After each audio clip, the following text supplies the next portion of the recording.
Hey, this is Michael Imhotep, founder of the African History Network, host of the African History Network show. It is February 1st, 2022. It's the first day of African American History Month, Black History Month. And I am here with Montsho and Nwasha Edu, who are the co-founders of Akoma Day. They're going to talk about Akoma Day, the Akoma Day holiday, the sacred science of soul mating. So how you all doing today, Hotep? Oh, Hotep to the family. We're doing well. Happy to be here and ready to talk about our baby, Akoma Thanks so Day. much for having us. Yes, Oh, yes, no problem. No problem. Akoma Day. We've known each other for a couple of years, and I've been yes. following you all on social media. And wanted to do an interview last year, but it's just so hectic we didn't get a chance to do that. But I definitely wanted to get you on to talk about Akoma Day. You know, a lot of people celebrate Valentine's Day, but Akoma Day is a cultural alternative, and it deals with the sacred science of soul mating and is Absolutely. African centered, African based. So tell us about Akoma Day. Wow. So, yeah, Akoma Day is a cultural alternative to Valentine's Day.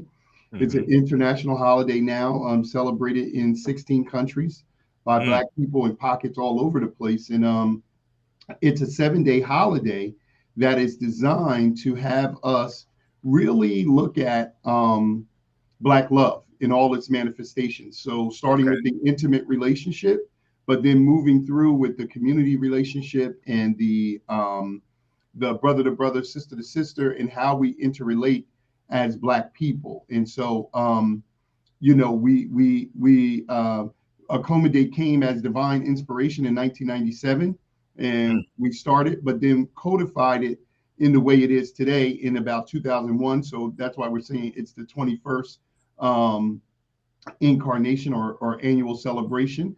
And we've been sharing it around the world for the last 21 years with great reception because Black people are the progenitors of love. We're the progenitors of a week-long holiday in February in ancient times, which the festival of Lupercalia, which then became Valentine's Day, is based on. So Europeans saw that Africans were celebrating love festivals during the third week of February because globally it represents the fertility, the most fertile time of the year. And so this is the time that most babies were being conceived and the love was at an apex. And so the spring, the renewal, all of those things that represent new life and new beginning were at an apex in this particular week, the third week of what is now February. Of course, it wasn't February then. But so Europeans in modeling that had a week-long festival called the Festival of Lupercalia. That festival then got shrunk down to one day and associated with St. Valentine's, and now we call it Valentine's Day. So Akoma Day is actually reestablishing an ancient tradition and putting it in context for Black people because we're not romantic, we're moritic, or we're Akomic. So we want to celebrate our culture since we are the progenitors of the celebration of love. Okay, so when we talk about Lupercalia, the ancient wolf festival, and it's in reference to Lupa, who was the she wolf who nourished Romulus and Remus, who were said to be the founders of ancient Rome in the mythology of ancient Rome. Okay, so when you talk about the fertile time of the year, the third week, and what today is February, what now is February based upon the Gregorian calendar. That fertile time of the year. Talk about that, and you referenced that to ancient African celebrations in what would be now the time of February. Talk about that because a lot of people don't understand this history. You know, our history is very long, right? So it's hard to condense it into short periods. Even like the Roman history and the Greek history, sometimes things get blurred and mixed up, even though they're talking about hundreds of years. We're talking about thousands upon thousands of years. But traditionally, when we are just speaking of a more cosmological understanding, we're saying that there's a time for beginnings, a fertile time. So for us, we're in North America. It's kind of hard to see that February would be a time of fertility. We typically think of it as what we know as the spring would be a time for fertility. But this was really ensuring that women would give birth, right? So the manifestation of human fertility, but also just for our ideas. So everything has this kind of gestational period where your spirit has a gestational period, your thoughts, your emotions, your, plans. And that's really what it's speaking to. This idea of making something Christianized is where we kind of see how lupercalia had to be cleaned up in order for what we know today as Valentine's Day. We needed to have something that was more religious or something that was a little bit more tame than talking about a wolf nourishing twins. But this idea of nourishment is also just a feminine principle, which I think is really interesting because Valentine's Day tends to be promoted as a feminine holiday, like a woman's holiday. Where if you don't do something on Valentine's Day or for Valentine's Day to honor the woman separate from being a mother, separate from being a partner, just this idea of passionate love. But it's actually, the history is one that's the opposite of what it would have been as African, history. So for indigenous African culture, a woman is celebrated as the other side of the same manifestation of God, not as some lesser than or not in a misogynistic way. But for Valentine's Day, a lot of the ancient history is one of abuse. It's one of neglect. So physical abuse, mental abuse. Women were actually beaten to promote fertility, even though we know that that has nothing to do with being more fertile. And that's actually where the term febra comes from, because the skin that they were beating with was called febra, and that's where February comes from. Exactly. So, knowing those misogynistic histories, is actually ironic that they tried to promote Valentine's Day as a women's holiday when it started out as women's abuse. Right. And they would take the, if I remember correctly, it was like the skins of the wolf, and they would shred and beat the women with them because it was said to induce fertility upon women. Okay, so the symbol, the Akoma, the Akoma symbol. Explain the Akoma symbol. Okay, so this is the symbol that is the Akoma. And, I want to say that we have to understand that symbolic language has many, many layers. A practical reference would be, if you look at the golden arches of McDonald's, somebody looks at those arches and say, "Oh, that's horrible fast food." Somebody says, "Oh, that was my first job." Somebody says, "Oh, I love shakes." Somebody say, "Oh, they got the best fries." These things are layered. And this one symbol means multiple things to multiple people. So the language of spiritual culture is symbolism, and Africans are the progenitors of many abstract symbols. The Akoma is an abstract symbol that represents the sacred science of soul mating. And so the anatomy of the Akoma is such that men and women at the bottom are in the spiritual plane, one, connected as one, separated at conception to go through their separate rites of passages, which we call hump day today, the hump. We call it hump day when you got to get over the trials of your character. You're being tried to test yourself and to come out being true of character. And then they reconnect in the physical to be what we call a soul mate. So now this is an abstract idea that we were taught in ancient culture is a literal symbol, so that for every man that exists, there is a feminine part of him. To every woman that exists, there is a masculine part, literally. And as Nwasha said about Christianizing some of these concepts, this is actually where the idea that a man or a woman comes from a man's rib, or a man comes from a woman's rib, as it was in ancient times, but through patriarchal Abrahamic religions, the woman had to come from the man. He couldn't have came from her, but so they made it like that. This symbol represents that divine unity. And so it had many principles of patience, flexibility, endurance, consistency, those things. And one of the sayings of it was Akoma. So now, as you can see here, this literally was a gift from brothers and sisters in Ghana, but Europeans saw the symbol on clothing coming from Africa and said, what is it? They mistook one of the principles, which is Akoma, which means to take heart, and they literally took it and brought it over here and started calling it the heart. So now when we see this on social media or wherever we see it, we don't realize that we're actually looking at an ancient African symbol that has now been reduced to an empty symbolism of, so-called romantic love, but it's actually a divine symbol of high science in spirituality and African culture. Okay, so the symbol is the Akoma symbol, and this is where Europeans get the idea of the heart as in relationship to romance, things like this, because your heart doesn't look like that shape at all. Okay, so everything has go ahead. An abstract form and a concrete form. Even things that are only abstract, which this is just the understanding from an indigenous perspective.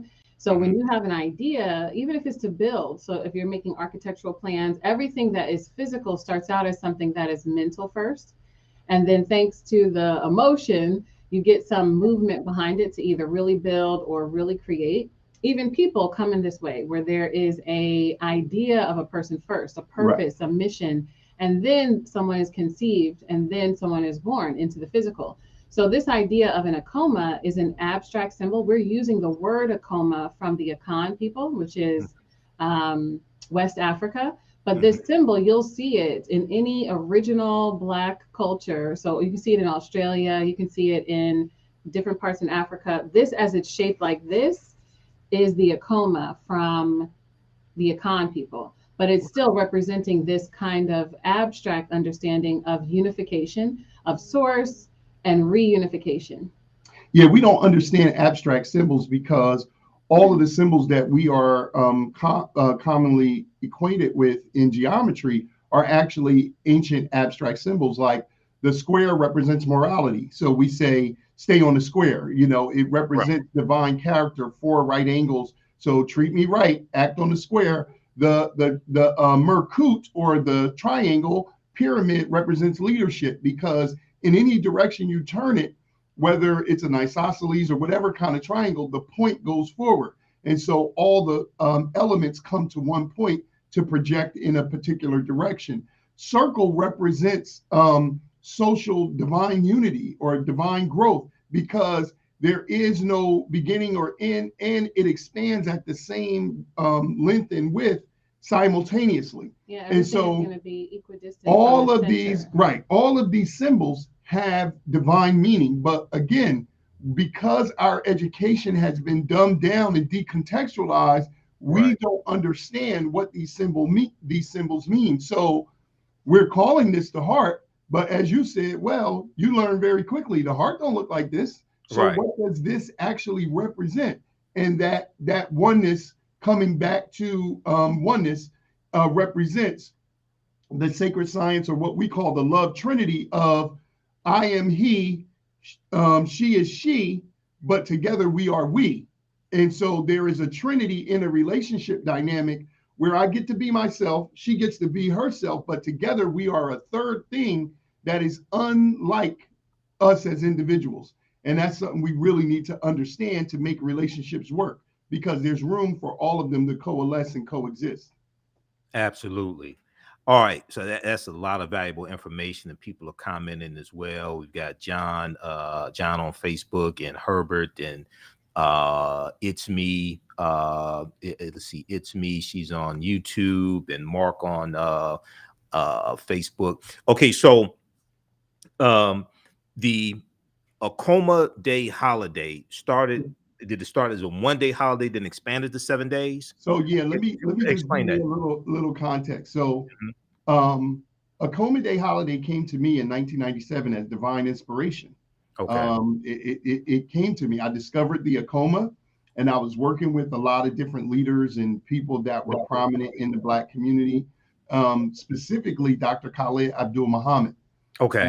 I learned about the Akoma, and I was talking with Khalid, and I was telling him I have this idea that I want to create a alternative to Valentine's Day. And he told me, go with it. You should do it. He was at the time working on Janame, which was the cultural alternative to Thanksgiving for Black people here in the North, in the hills of North America. So I began and I started to share it with the children was my thought. So I was a counselor at an alternative school. And so I was sharing it with the students there. We started having a celebration annually, and I started sharing it with my friends, and everybody was starting to take with it. Like, I really love this idea. I didn't know this thing was called the Akoma. I thought it was the heart, blah, blah, blah. So I went to dinner with Khalid one night, and I was telling him, I really want to take this nationally, but I just feel like something is missing. So he was telling me, encouraging me to do it. And we were having a conversation, and somebody took a picture. And that picture is an iconic picture in the history of Akoma Day history. But he was supporting me and telling me, go, brother, you should do it. This is what Black people need, etc. But I found something was missing. And I really found out what was missing a couple of years later. Because a couple of years later, I met with Nwasha, and we made it, and we came together, and she brought the feminine energy, and through her observation, we kind of extended it 7 days, and we got the color system, like all the symbolism. As I said, symbols are the language of culture and spirituality. And if you have a culture or if you have a spirit, there's a symbol. So anybody talks about a religion or a culture they're from, they're going to show you some symbol, a cross, a ankh, a moon and a star, something. They're going to show you, because symbolism is that language. So Nwasha brought a feminine energy, symbolism, and then we moved it in 2001, from 1 day of February 14th to 7 days, with 7 virtues, 7 principles, and 7 symbols. So we really took it. Absorb in 1 day. Yeah, it's a lot to deal with. But then we did that through divine inspiration. And it was later that we found out through more intensive study that this is the way it had started. Actually, by studying lupercalia, we found out that lupercalia was based on, as Greece and Rome, Rome was actually based on Greece, and Greece was based on Egypt. The ceremony was a week long from the beginning. So we found in divine order, we were just tapping into our ancestral DNA and our memory of knowing those things that we didn't even know that we knew. And there's so a rhythm. That's how it went. That comes in 7s or in a lot of different numbers, but one of the symbols or the rhythms for completion is 7. So this is why people say that 7 is the divine number, and this shows up in a lot of different things. But in order to embrace something, any kind of transitional period, you kind of have the coming of it, the middle of it, the end of it. So this number 7 is just really being able to have a number of completion around this topic. So that's why a lot of we're saying ancient, as in Kemetic or original indigenous ceremonies, would have lasted 4 days. Right. Some people still do that today with their weddings in different cultures. It's not just a 1 day or a couple of hour ceremony. It's like, hey, here's the first wedding on this day, and we're still doing this on the 3rd day and the 4th day. So there's some remnants of that still happening today. And many African nations, you marry for 7 days. The baby doesn't take a name for 7 days. Right. 7 colors of the rainbow, 7 musical notes. 7 is completion, and it represents God in African culture. And so the lucky number 7, so we're all in divine order with that, with the Akoma Day. Okay, now you referenced lupercalia again, and I wanted you to talk about that because yes, a lot of Greek culture is based upon, a lot of Roman culture is based upon Greek culture, and the Greeks learned and stole from ancient Africans, especially in ancient Kemet. So was lupercalia originally a African celebration that was then modified by the Greeks? Talk about the relationship there. No, I think lupercalia is a weak attempt at mimicking something, but just like we see in modern day European culture, oftentimes you are, so like they say, in every lie there is a small kernel of truth. Right. So if I imagine I'm going to a highly advanced civilization and I'm seeing that they're celebrating love for a whole week, and it's a love party where people are really dealing with high virtues and principles, and it is the celebration of the sacred science of soulmating and love and whatnot. Now, when I bring that back to my culture, if my culture is antithetical to love in the first place, and we don't really have the expansive knowledge of what we just saw, we imitate without really having a depth of understanding. And I think the Grecian holiday, which I don't know the name of, we have not found that yet, had more content because the early Greeks were essentially African in the earliest Greeks, I'm saying, that then became codified in the Greek gods on Mount Olympus. Mount Olympus is Africa, you know, so when you contextualize that, you have to understand that historically. So then their children are the Romans. And as you said, the Greco calendar that we're celebrating right now, 2022, is 2022 years from the takeover of Africa. So it's always ironic that Black people celebrate this. It's like you're celebrating the loss of your ancestors or the wounds of your ancestors. But in any event, when the Roman culture took it, they started to codify a lot of rituals that were misogynistic.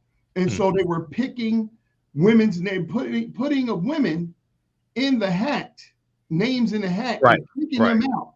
And once they picked one, then you actually get to have that woman. Now, this is problematic because this woman might be married or she might be someone else. And so another thing they were doing with pubescent girls who were just coming into their cycle and their menses and their ability to reproduce, they were taking the wolf skin, which they call febra, dipping it in blood, stripping the woman down, and then beating her with it and turning her red.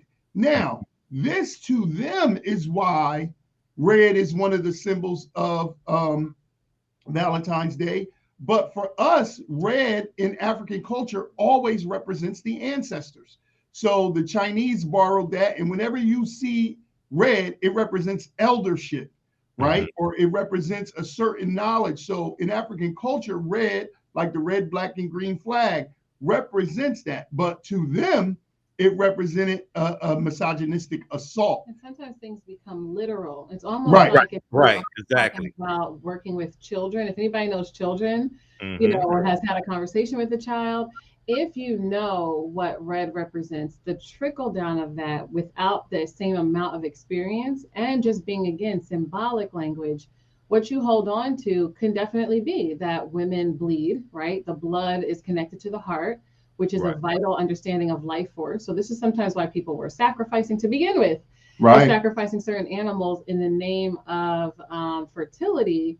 Even when you saw that in indigenous African culture, it was done in with a certain intention. So the same thing that you're watching can be completely different when the intention is different, or the understanding of the spirit of the animal, or the purpose behind what you're saying is the gesture behind sacrifice. It's not just let's, you know, kill all of the girls who turn 12, but there's a meaning behind some of the things that somebody might have applied to an animal, then gets applied, you know, generally to children, to women. And then if you already don't like women and girls in your culture, then you're saying, hey, we have to beat the women for fertility. It could have easily been, we have to beat the men to be more fertile. But without the understanding, it becomes symbolic again that the woman is the one who grows physically when there's a baby. So it must be all on her. When we know that it actually takes two people to create a child. Those were some things that were not exactly understood to the level that we understand them now, and to the level that we originally understood them. So there was a lot of confusion for the Greeks and the Romans about even who could carry a baby. At some point, they felt that men could be the ones to carry a baby. Yeah, they wrote about that. So there was just some confusion in not knowing about life to the same extent, and for the same amount of time to see cycles turn over and over and over.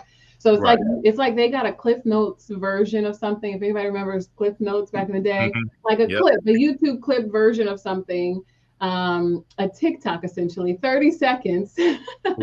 of what could have been 30 million years, right? Right. So it's hard to actually, even with the best of intentions, which I think some of the original students, like a Socrates, there were some students who wanted to take information back for their culture, but then they were separated from original thought between them and their students. So when their students report back, because that's what people were doing with the Greeks, a lot of their students were writing about them and reporting back to them. Things have another layer of distortion, just like when we play those, you know, pass the gossip telephone games across, like from one person to the next person to the next person, things are skewed. And you're left with maybe the most pivotal parts, like red and Akoma, and it has something to do with sexuality, or, you know, but we lose the science of soulmating in that story. And when you got a crazy nature, then everything goes left. Exactly. So I want to flip over to your website here, and I want you to explain, how do we celebrate Akoma Day? Because it's 7 days. Yes. A lot of people are used to Valentine's Day, and Valentine's Day is one day. If it falls on a weekend, you may do something that weekend. So their website is akomahouseinitiative.com, and we're going to bring up the website again. Everybody go to their website. They have helpful information there. They also have a guidebook for Akoma Day they're going to tell you about as well. Yes. So so how do, and you get the Akoma Day guidebook here as well. Guidebook into the sacred science of soulmating, a cultural alternative to Valentine's Day. So explain, for the 7 days, February 14th through the 20th, how do you celebrate Akoma Day? Yes. So for every day of the holiday, so the idea is that first, that you're celebrating love, and you're celebrating love from the position of your cultural center. So we're very bullish about words and terms. So we do not, Black people should never be saying romantic anything. That's reference to Rome. Right. It's reference to Rome, and Rome, you know, invaded Africa and pillaged Africa and became a nation state because of that 2022 years ago, Greco-Rome. So, but for the celebration of Akoma Day, you're going to celebrate your love with your intimate partner, your family, and your community. And we outline a lot of different ways to do it, but each day is themed. So there are 7 virtues and 7 principles. So, like, for example, the first virtue is flexibility, right? And so it's a theme, because in our relationships, we need flexibility, right? But at the same time, we need to extend flexibility with one another. So people have been asking us 20 years from around the world, so what do I do? What do I do? And we say this: you're going to take these 7 virtues and 7 principles and celebrate love from the dynamic of your culture in the way you do best. So, for example, if you're into physical movement, let's just say on Akoma Day, you do your meals, you do gift giving. But say you take Abu Aryan Ka class, or what we commonly call yoga today, and you increase your flexibility as a family, as a couple, whatever. We're asking Black people to get the book, to really look at the 7 virtues and principles and apply your self-styled energy. So there's some consistent things like meal, a vow that you're going to say as a family or as a couple.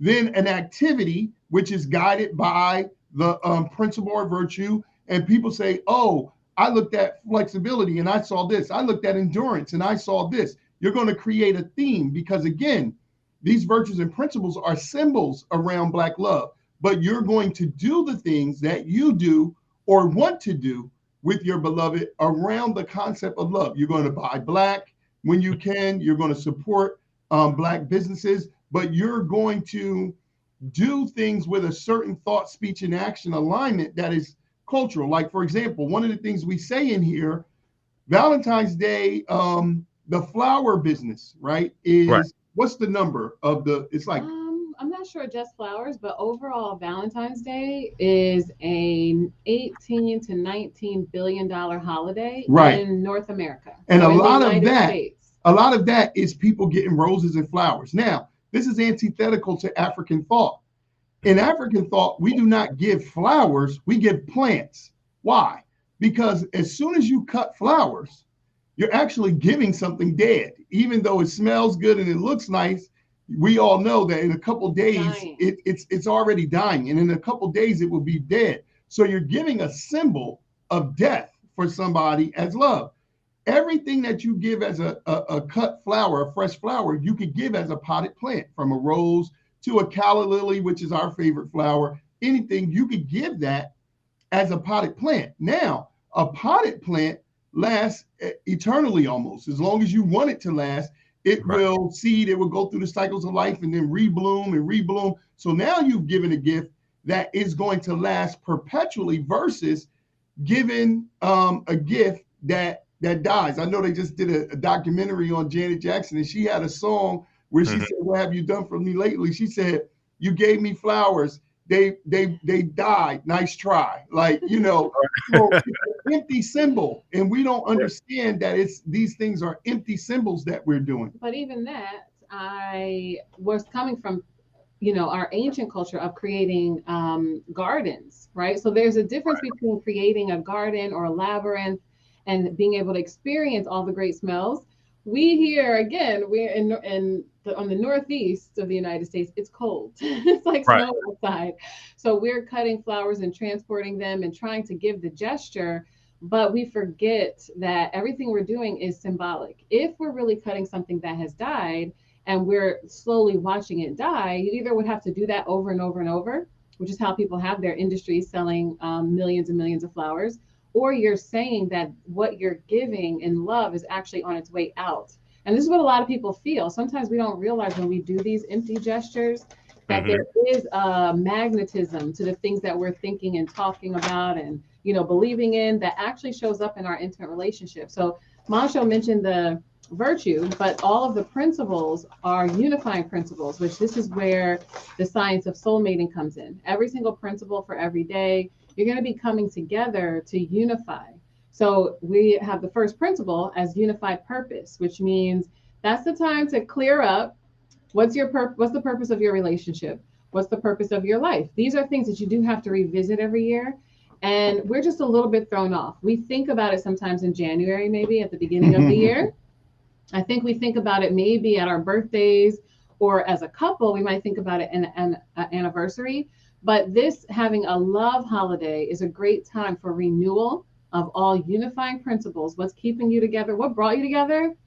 What's keeping you together now? And what's the future of your union? These things have to be revisited, which is why Montsho mentioned saying a vow. You know, a lot of people only say their vow one time when they get married, instead of saying it multiple times to remind themselves what they've bought into and what they believe in. So these are the things that we're saying, that a love holiday would be much more than just a flower industry, a card industry, a jewelry industry, you know, an entertainment industry, because people don't spend a lot of money, but that $100 to $250 is creating 19 billion for one day.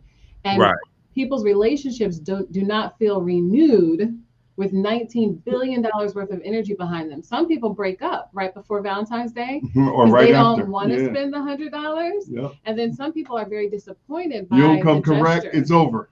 So, you know, these are the things that we're looking to correct. We want to celebrate love, and we are the, as Montsho was saying, the progenitors of holidays. What is a holy day, and what virtue, what characteristics, what are we supposed to be reminding ourselves of? So a lot of times people want to leave celebrating Valentine's Day when they find out about some of the background, but they don't have an alternative. And they also, it ends up being a severing, right? Instead of just a realignment. So we don't want to sever our celebration of love or our gestures for ritual. We believe in ritual because of what Montsho was saying, the symbolic language. The gestures that we do, they mean something. So when you cut yourself off from the gesture, that is one, you want to cut yourself off from improperly celebrating, improperly talking about something, but not of the sentiment of love and not of the science of soulmating. We are the people who brought soulmates to the planet.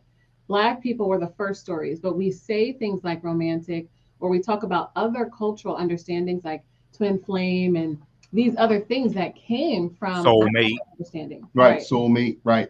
And so we outline that stuff in the book. The book is really 3 books in one little book. The first part of the book talks about the state of Black relationships. The second part of the book really juxtaposes Valentine's Day next to Akoma Day and shows you why Valentine's Day is psycho and crazy, and why you could celebrate love. If you are going to remove something, as Nwasha said, you want to replace it with something of equal or greater value. And when you understand historically that our celebrations of love were there already and first, then you're just returning home. We want to properly contextualize the Akoma and let the world know every time you see this on social media or wherever, it's a African symbol. But then the third part of the book, because we are therapists, is over 28 exercises for you to do with yourself, your spouse, your children, your family, to really make your love vibration at a higher level. Because our ancestors said, if you just hear something, you're going to remember 20% of it. If you see it, you'll remember like 50%. But if you do it, your memory retention will go up to 70 to 90%. And if you do it enough, you become it. And so that's the part of cultural initiation. So all of our work at Akoma House Initiative, culturally based counseling consulting firm, is psychological reparation. We got to repair the damage that's been done. It's relationship education. We got to teach people how to do things the right way, best practices. And then it's cultural initiation. Come home and be yourself. Celebrate love, party, dance, do foods, do vows, exchange gifts, celebrate in the home and celebrate in the community. We outline how you do that, and we've literally been doing it around the country in different places in the world for the last 20 years. So we show you how to do all of that in the book, our website, and you know, the Black Love School, other things we share. And people are teaching us as the years go by, because whether it's London, whether it's Ghana, whether it's whatever, you know, like these things have become part of our Akoma Day kit. And they actually came as a gift to us from brothers and sisters in Ghana. But people have done retreats. They have done Akoma Day community celebrations where all the family is involved. And then they've done Akoma Day retreats where it's just intimate couples. We have been doing a celebration in our town for the last 20 years, and we have the music, the entertainment. We've honored various dignitaries for the Akoma Wings Awards. Queen Afua was there in 2010 as the first lifetime recipient of the Akoma Wings Awards, and then Dr. Africa was there the next year. And we had Frances Cress Welsing slated to come, and then she returned to the ancestors. And so we just have had a lot of support and outpouring from the community. We created Akoma Day, but we've been learning about it just as much, because so many people around the world, whether it's Tanzania, Ghana, London, Chicago, Detroit, they've been coming to us with things and saying, hey, this is what I'm doing. And so, you know, right now this year, there's a couple in Arkansas doing a Akoma Day retreat in some treetop. They got these bungalows that's up in the trees in Arkansas. And so they say, hey, we're going to simulcast y'all in so y'all can speak to our couples and while we're doing this Akoma Day event. And so it's just a beautiful thing. You know, it's just growing, and it's just beautiful. So we're honored to be, you know, to have it come through us. Absolutely. So I want to go back to your website, and then I want to show this 2-minute video that you all have also. Okay. So at your website, so people go to it, akomahouseinitiative.com, and they see you here as well. And then Montsho and Nwasha, and then we scroll down. So you have the Akoma Day Guide into the Sacred Science of Soulmate, and you have it in ebook format, and you have it in soft cover format. And one of the things you were just talking about is that the book includes outlines over 30 exercises to unify couples, families, and communities to achieve their divine purpose. But it also talks about how to celebrate Akoma Day as well, correct? Absolutely. Right. Because what we found as counselors is a lot of times we're missing the relationship education. So this is the perfect opportunity to do some things, right? So have some conversations, do some projects, things that are meant to realign you as a couple, as a family, or even within yourself. So when we talk about soul mating, we talk about soul a lot as an acronym for self, others, understanding, love. This idea that we have things we need to do to be better in relationships is very true, but it's some of the things, it's not, all of that is not abstract. So sometimes in our present culture, we think, oh, I got to go to therapy for 10 years. You know, I have to do all of these things when really we're just missing a kind of education. So when it comes to the unifying principles, we're talking about what are things that you can do that are going to be annual, that you can visit for the first time and revisit, that will renew your relationship every year at this time. And that's what you can use a holiday for. So it's definitely the celebration, definitely the renewal, but also we need healing around relationships now. You know, we're not starting at the zero foundation. We need to heal things. We need to understand something about ourselves. We need to come together with the right mindset and the right heart set, right? Yes. Absolutely. Okay. I want to go to, I want to show the video. We uploaded it here to YouTube. I want to show you your 2-minute video dealing with what is Akoma Day. And then I want you all to tell us about the Black Love School as well. Okay. So let's see. Let me flip over to this just a second here. All right. So we have it on our YouTube channel. Let's look at this. Akoma, greetings. This is Montsho and Nwasha of the Akoma House Initiative to talk to you about Akoma Day. And what is the Akoma Day holiday? So first we want to introduce ourselves. We are the creators of Akoma Day. We're authors of the Akoma Day book, a guidebook into the sacred science of soulmating, which you can get on our website. We want to introduce this concept of Akoma Day as it is today. It has evolved from its original concept in 1997 to a 7-day holiday as of 2001. And the reason why we're offering Akoma Day is as an alternative to Valentine's Day. So there are no other people on the planet that are as celebratory as Black people. And in that, we don't want to take away celebrating Valentine's Day and not celebrate love at all. We're the progenitors of love, of the science of soulmating, and of passion and of intimacy. So Akoma Day offers 7 days with 7 virtues and 7 principles to help ignite your passion and help restore your love in its proper cultural context. And it's built on the Akoma, which is an Adinkra symbol from the Akan people.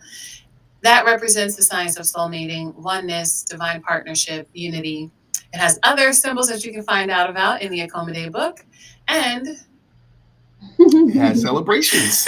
And so we celebrate Akoma Day at home or in the community. And so we bring our people together. We acknowledge those that have done great things in their thought, speech, and action around love.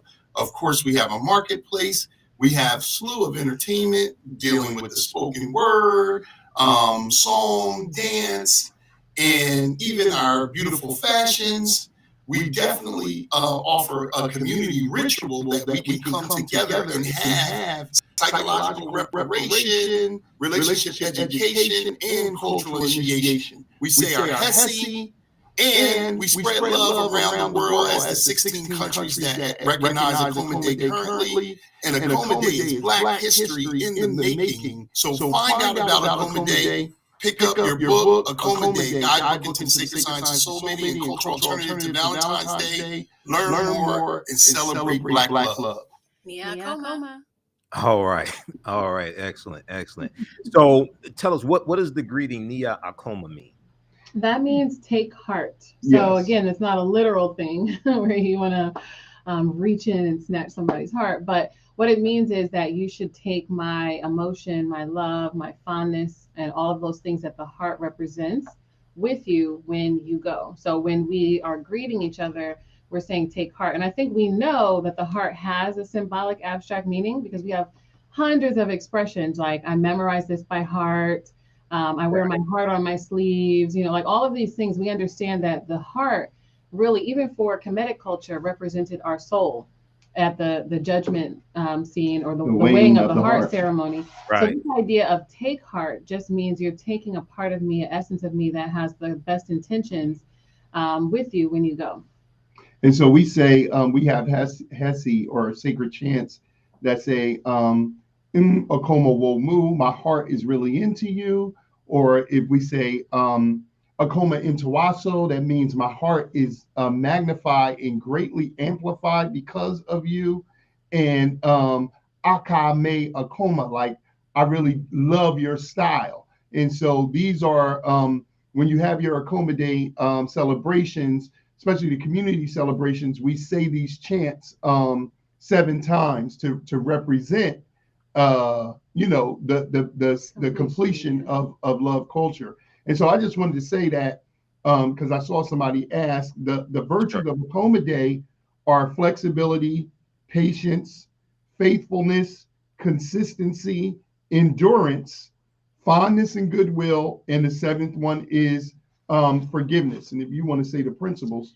So the principles are those unifying principles that we talked about for the science of soulmating. So unified purpose, unified labor, unified transformation, unified fruit, unified body, unified soul, unified mind.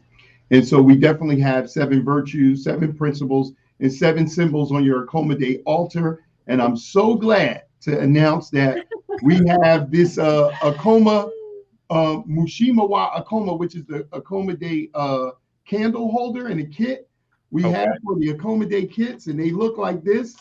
We got them in all different colors. So they got the 7 candles can be held here.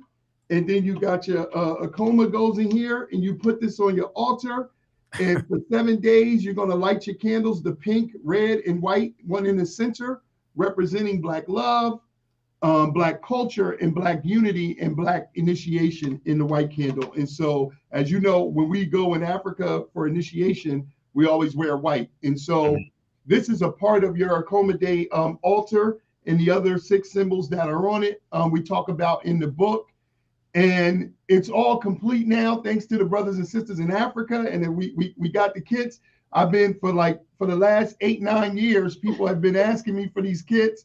It took a long time to get them manufactured, but now we got them, and we're shipping them out around the world so that people can have a complete home altar or community altar around Akoma Day, and we can get this Black love on, because we sorely need Black love, and that's what we deal with in the Black Love School.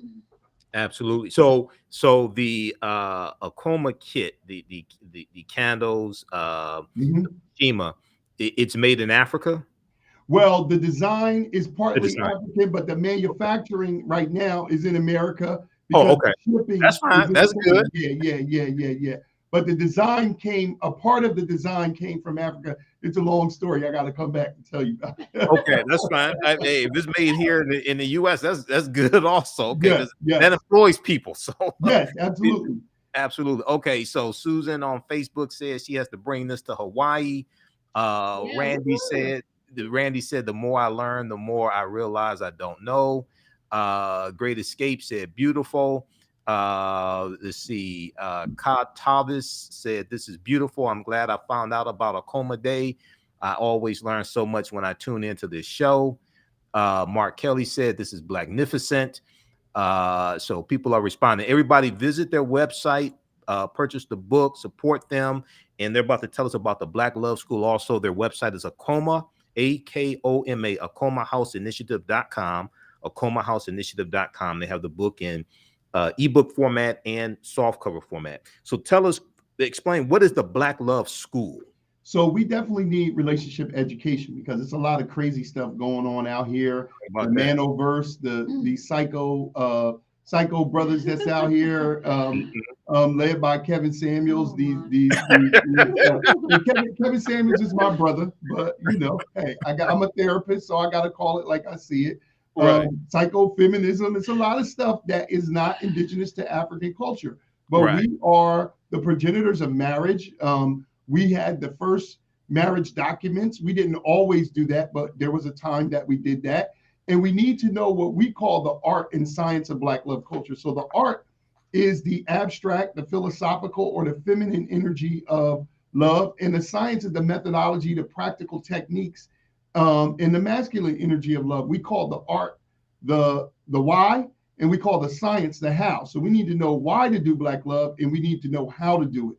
So we created the Black Love School as an internationally based online platform for Black couples and singles to come and learn about the art and science of Black love culture.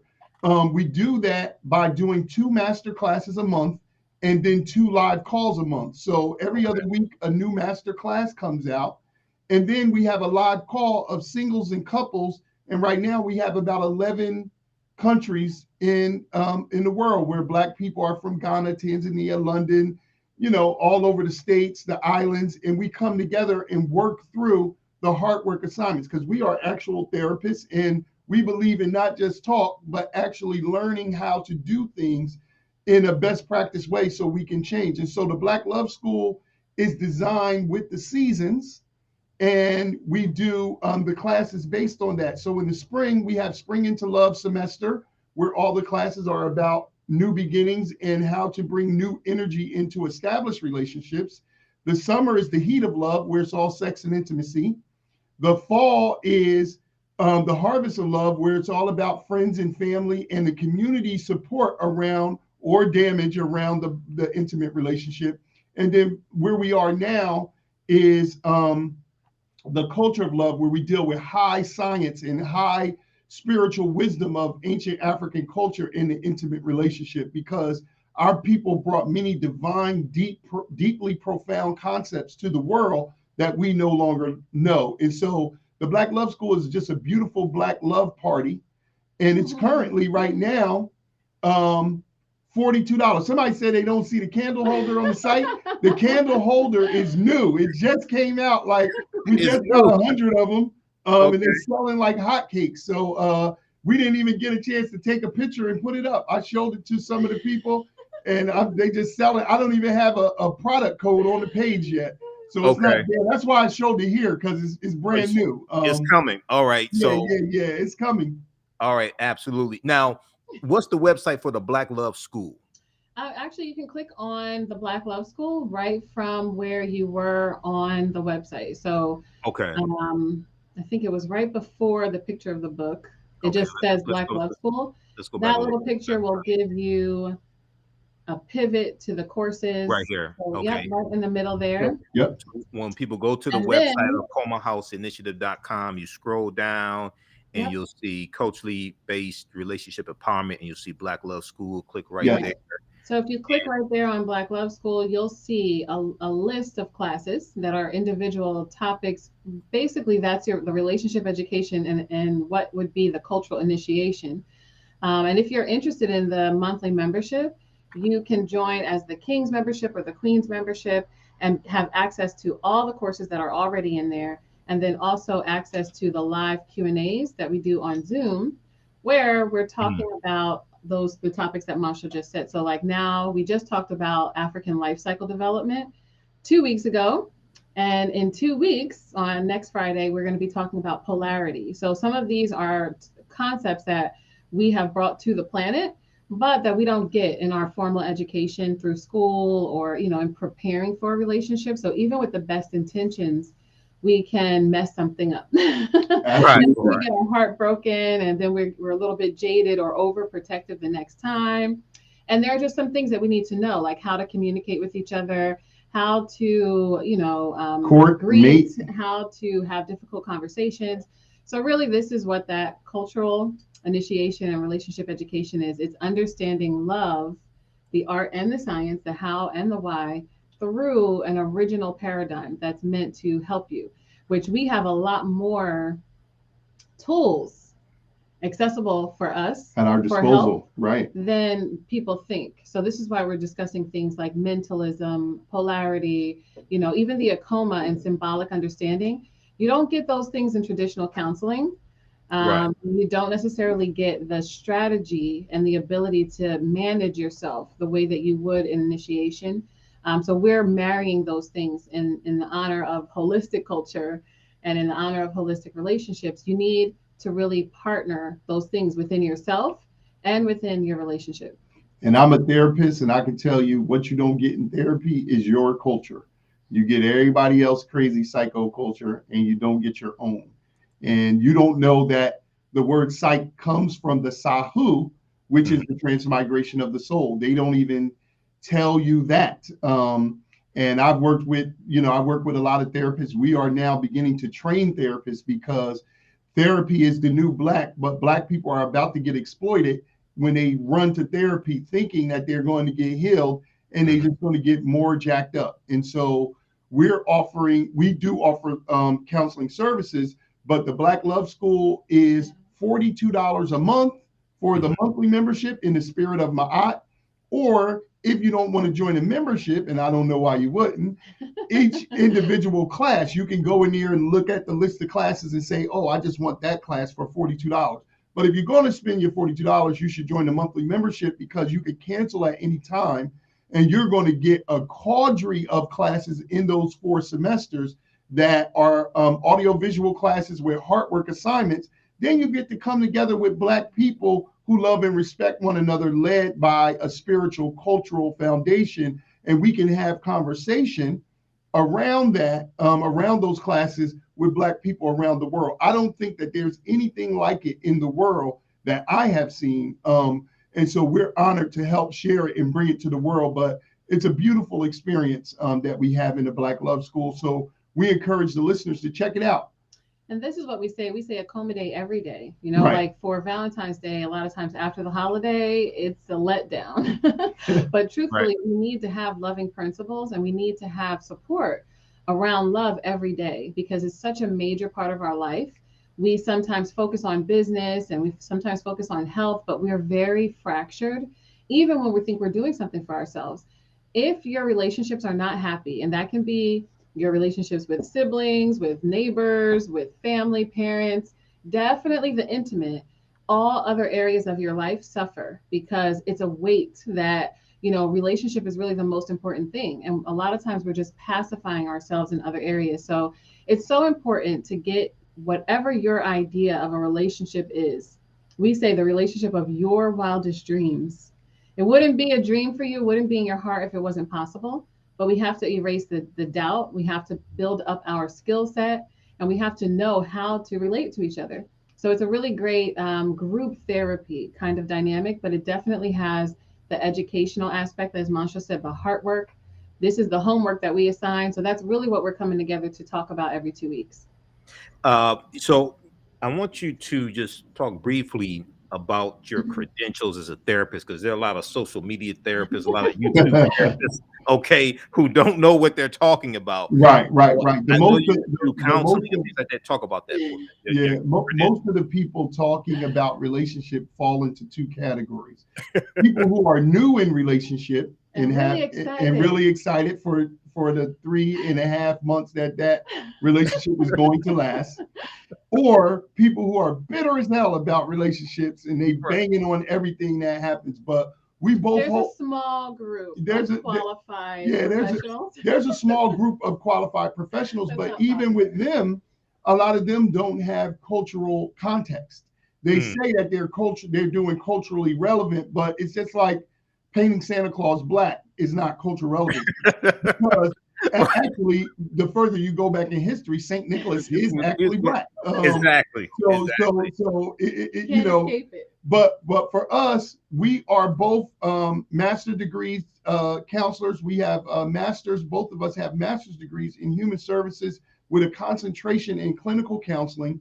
But then we have over 21 years together, but then separately, probably about 40 years of cultural initiations into different systems, whether it's African Nubian Kushite Kemetic, Nile Valley, we have Dagara, Botswana. And so we have a litany of traditions. And me, just being on the street, I just study with the Moors, the Hebrews, the nation, everybody, and Nwasha has traveled the world, really getting firsthand account of seeing cultures up close and personal, living in Brazil, spending time in Africa, and so also just the energy and the symbolism is another area that I have studied. And I have a 200-hour certification in strategic intervention. So we have so-called traditional, in counseling. But even for us, when we went to counseling as an early married couple, we saw things that were missing, right? So we were able to compare cultural initiation with like more, I would guess, academic education and practices. And then also just the understanding of gesture, symbolism, ritual as a global theory. No matter what indigenous culture it comes into, many things are very similar. So this is us able to recognize what's missing in counseling, what's great about counseling, what's missing in our culture. You know, what's great about our cultures. We still want to connect after all the things we've been through. We just don't know how. But really what we understood is we all get an initiation. Even in our systems now in education, there's this onboarding process, and you're a freshman.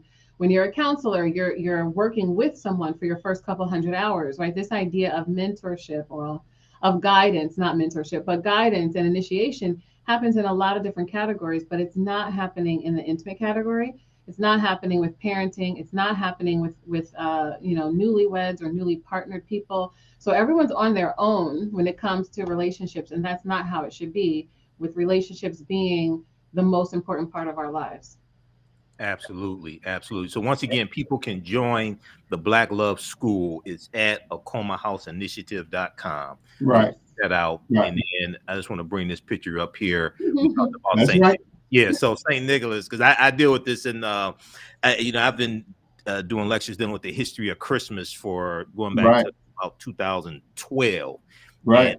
And this is from one of my slides in my presentation, but also I deal with this in the class I teach, Ancient Kemet, the Moors, and the Ma'afa, Understanding the Transatlantic Slave Trade. But yeah, a lot of the early Christian saints were Africans. Right, absolutely. No, and St. Nicholas is a lot of white people going to be mad, but St. Nicholas was African. Absolutely. St. Nicholas was African. And the further back you go and look at the paintings of St. Nicholas, the more African he appears. The blacker he gets. That's right. That's exactly. right. Exactly. That's all right. Well, look, this has been a great conversation. People visit their website, akomahouseinitiative.com. We know Akoma Day is coming up February 14th through the 20th. And for a lot of people, this is new information to them. They haven't heard of Akoma Day before. So this is excellent. Now, are you going to have like any special broadcasts for Akoma Day? Yes, we're going to be doing, because these last couple of years we've been virtual. Usually we're running around the country, but these last couple of years we've been virtual. So I think there is an event that we're going to be doing physically in Philadelphia on the 12th, is it, or the 13th? I'm not sure. 13th. The 13th. Is it on your website? We're about to put it up because we're finalizing the details. Someone is hosting us to come to their event. So this is not our normal event that we host, but we travel around, and we've been all over the country doing coming to other people's Akoma Days and celebrating. And so we'll be putting that information up possibly by the end of this day, once we confirm one or two things. But on our page, we have a fan page called Akoma Day Every Day on Facebook platform. We're going to be sharing videos. Every year's Akoma Day has a theme. This year's theme is Rituals of Love. Rituals are the specific ways that you do a specific thing that taps into your, that becomes part of your behavioral memory, but is also encoded in your ancestral DNA. And so we do things like come up with a dance called a Harlem Shake, and then we find out 60 years before it was the Boston earthquake. But then you can go back 200 years and see in Namibia, they were doing that dance and calling it something else. And so how do we know these things that we don't know? It's our ancestral memory. And so this is what we have, spirit technologies, African spirit technologies. We were working with the recent elder, Maladoma Some, in initiation, Dagara Dogon initiation. We were in a 2-year initiation with him, going up in the mountains, learning these things. And water and spirit. As many people know, he just returned to the ancestral realm.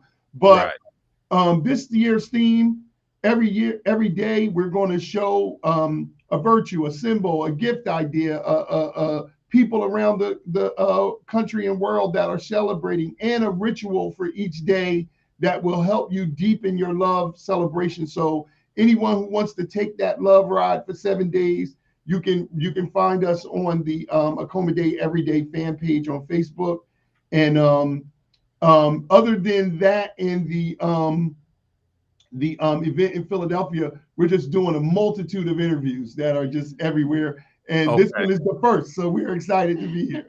Absolutely. Well, we're kicking off African American History Month. That's Black right. History Month today, and we know we celebrate it all year round. That's but right. And because that's what Dr. Carter G. Woodson said. Dr. Carter G. Woodson, and I've studied Woodson, you know, co-founder of the Association for the Study of African American Life and History, which is Association for the Study of Negro Life and History, September 9th, 1915. And he was an educator, and he said it didn't make sense to just teach our history 1 week out of 36. That's right. School year. He said for Negro History Week, African American History Month, that was supposed to be the time of the year that students actually demonstrated what they have been learning year round. Right. And these are supposed to be celebrations. We have these great celebrations during February, but we're supposed to continue that year round. And there's an annual theme each year. That's right. American History Month this year is Black Health and Wellness. There's been an annual theme going back to 1928. Wow. Okay, so a lot of the ways that we celebrate it, we just, you know, focus on the same 15, 20 sanitized Negroes every year, but don't really understand the purpose behind African American History Month. So that's a lot of work that I do. All right. Well, look, guys, it's been great. Everybody support them. AkomaHouseInitiative.com. We've been talking to Montsho and Nwasha Edu of the Black Love School, and they are the co-founders of Akoma Day. Absolutely. All right, guys. Well, look, we'll talk to you next time. And Imhotep, take care. Have a great day. Okay. Akoma. All right, Akoma. Peace. All right, stand by, everybody. Okay, so hey, be sure to follow us here on our Facebook fan page, The African History Network, and our YouTube channel, Michael Imhotep. I'm the founder of the African History Network, host of the African History Network show. And if you like this type of information, you can support the African History Network, $ the AHN show through Cash App, $ the AHN show through Cash App, also through PayPal, paypal.me/the AHN show. And be sure to register for the online classes that I teach on Saturdays and Sundays dealing with African history. Class number 1 starts up February 5th. Ancient Kemet, the Moors, and the Ma'afa, understanding the transatlantic slave trade, where they didn't teach you in school. Visit our website, AfricanHistoryNetwork.com, AfricanHistoryNetwork.com. We have the information right on the homepage. This is a 10-week online class that I teach. We deal with thousands of years of history, and we deal with what leads up to the transatlantic slave trade taking place. Ancient Kemet, the Moors, and the Ma'afa, understanding the transatlantic slave trade, where they didn't teach you in school. Class number 1 starts up February 5th. Is 2 p.m. to 4 p.m. Eastern Standard Time. I do a PowerPoint presentation. We have book references, articles, video clips, guest speakers, all of that. We do the sessions live. All the sessions are archived and recorded. You go back and watch them anytime. You still have access to the full class even after the class is over with. So a year from now, if you want to go back and watch the entire class, you can do that. The class is regularly $140. $130 is on sale, $80. I just posted a link here on the thread of the broadcast, or visit our website, AfricanHistoryNetwork.com. Click right here for register here. It takes you to the next page, and then just click on enroll. Okay, as soon as you enroll, you can start watching bonus content. Now, there's going to be you're going to get 15 of my lectures as a bonus in digital format with this as well. Okay, when you register for this. So my Michael Imhotep 15 DVD bundle pack, you're going to get that in digital format when you register for this course. Okay, and it's 15 of my lectures. We have it in DVD format available at our website. You can order that separately, but you get the digital, you get my lectures in digital format as a bonus for a limited time only when you register for this class. Okay, and then so this class is Saturdays, February 5th starts up. It's 10 weeks, 10 consecutive Saturdays, 2 p.m. to 4 p.m. The second class that I teach is on Sunday, and this is from the Civil War to the Civil Rights Movement and Black Power, 1865 to 1968. Okay, and I'm going to refresh the screen here. From the Civil War to the Civil Rights Movement and Black Power, 1865 to 1968. Okay, so let's go back to the website because I updated the website last night and I just had to refresh the screen. So class number 1 starts up Sunday, February 6th. And with this class here, this class is $80, also regularly $130. We have a special bundle pack. You can register for both classes for only $120. It's a special bundle pack. There's bonus lectures of mine that you get as well. So this class I created, and I just started teaching in this class. This second one, I just started teaching this in late 2021. I think it was maybe October when I first started teaching it or something, because understanding the transatlantic slave trade, I've been teaching that class since 2017 on and off. And there's a critical piece of history that we really need to understand from the Civil War through Reconstruction, 1865, 1877, Jim Crow era, going to the 1880s, 1890s, early 1900s, World War I, World War II, Great Migration, 1915, 1970, Civil Rights Movement, Black Power Movement. Okay, so it's so much information to deal with. I didn't have enough time to really put it into the previous 10-week class, Understand the Transatlantic Slave Trade, what they didn't teach you in school. So I created this second course so we can really focus in on this period of time. So each class, we go through and analyze about a 10, 15, 20-year period of time. We start out in 1803 with the Louisiana Purchase and understand how important the Louisiana Purchase was to the U.S. And the U.S. gets 828,000 square miles of land for about $15 million. The Louisiana Purchase comes about because of the Haitian Revolution, and the Haitians are beating the hell out of the French. And France is is close to going bankrupt, so they sell the land here that they stole from Native Americans and African people who were already here. They sell that to the U.S. It doubles the territory of the U.S. at that time, and then we're going to see how the Missouri Compromise of 1820 and how that was an effort to organize this land coming from the Louisiana Purchase. And it allowed Missouri to come into the Union as a slaveholding state and allowed Maine to come into the Union as a free state, the Missouri Compromise of 1820. And we're going to see what leads up to the Civil War taking place. Missouri Compromise, the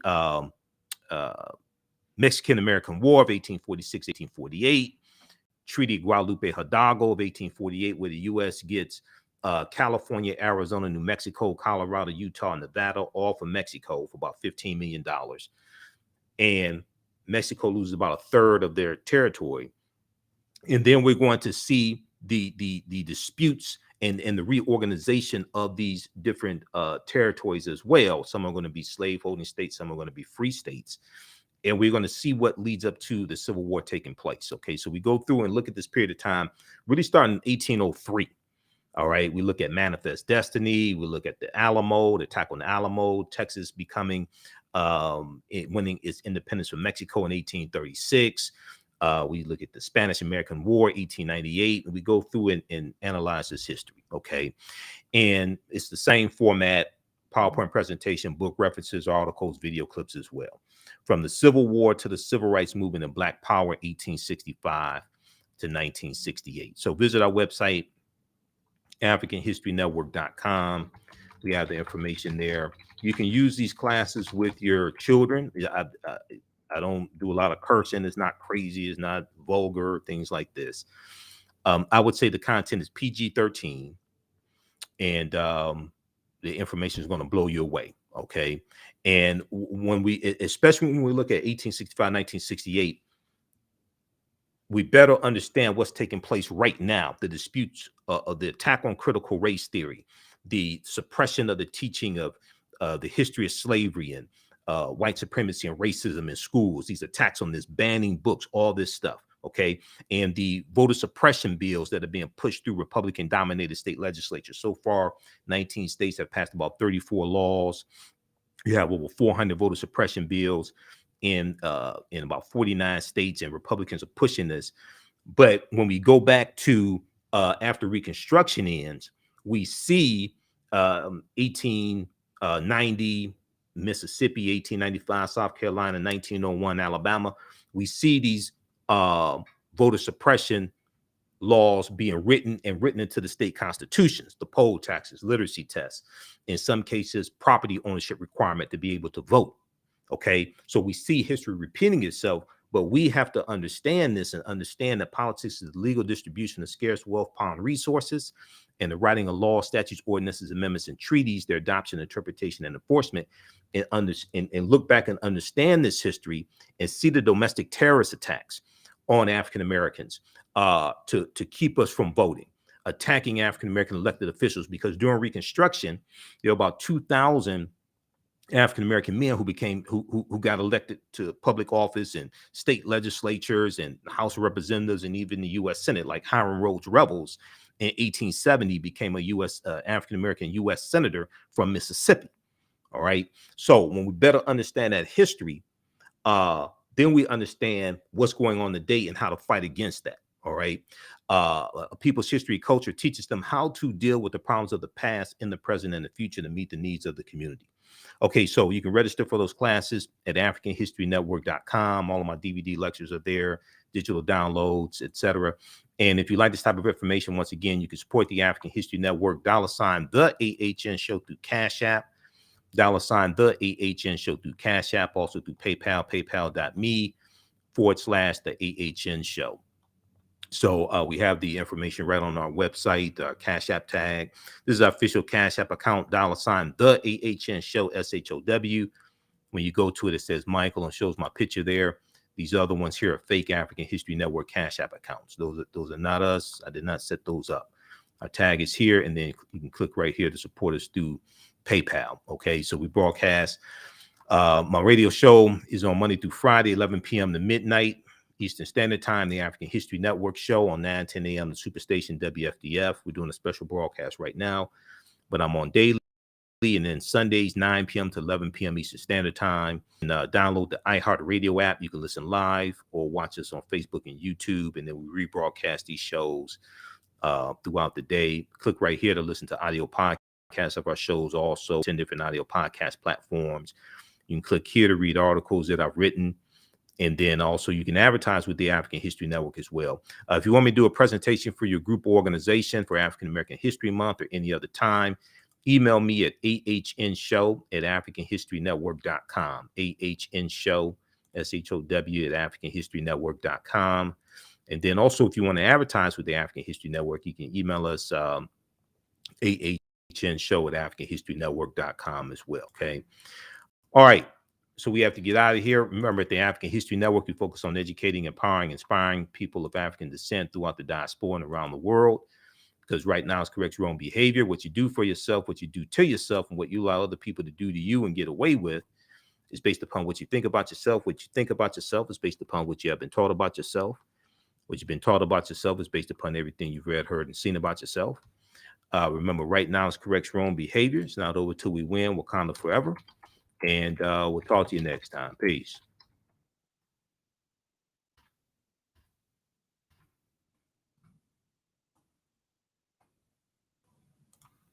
All right. Thanks for watching, everybody.